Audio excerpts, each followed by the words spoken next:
ಮಹೇಶ, ತುಳಸಿಯವ್ರು ಹೇಳ್ತಾ ಇದ್ರು ನಿಧಿ ಮದುವೆ. ದೊಡ್ಡಪ್ಪ, ಡ್ಯಾಡ್, ನಾ ಇಡೀ ಮನೆ ಹುಡ್ಕೊಂಬಂದ್ರೆ ನೀವು ನೋಡಿದ್ರೆ ಇಲ್ಲಿದ್ದೀರಾ. ನಾ ಆ್ಯಕ್ಚುಲಿ ಇವತ್ತು ಕಾಲೇಜ್ ಹೋಗ್ತಾ ಇದ್ದೀನಿ. ನನ್ನ ಫ್ರೆಂಡ್ಸ್ ಎಲ್ಲರೂ ಇವತ್ತು ಕಾಲೇಜಲ್ಲಿ ಸಿಗ್ತಾ ಇದ್ದಾರೆ. ನಿಧಿ, ನೀನು ಎಲ್ಲೂ ಹೋಗೋದು ಬೇಕಾಗಿಲ್ಲ. ನಿನಗೋಸ್ಕರ ನಿನ್ನ ರೂಮಲ್ಲಿ ಸೀರೆ ಒಡವೆಗಳನ್ನ ಇಟ್ಟಿದ್ದೀನಿ. ಹೋಗಿ ಸೀರೆ ಉಟ್ಕೊಂಡು ರೆಡಿಯಾಗು. ಬಟ್ ಮಾಮ್, ಇದ್ದಕ್ಕಿದ್ದಾಗ ಹೋಗಿ ಸೀರೆ ಉಟ್ಕೊ ಅಂದ್ರೆ ಏನು ಅರ್ಥ?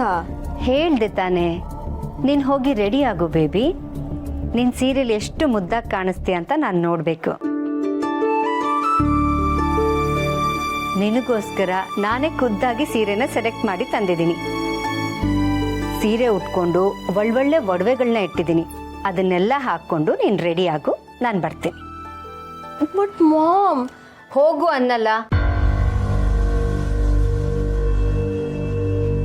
ಅವಳು ಯಾಕೆ ರೆಡಿ ಆಗಬೇಕು? ಏನೋ ಕಾಲೇಜಿಗೆ ಹೋಗ್ತೀನಿ ಅಂತ ಹೋಗ್ತಿದ್ಲು ಪಾಪ.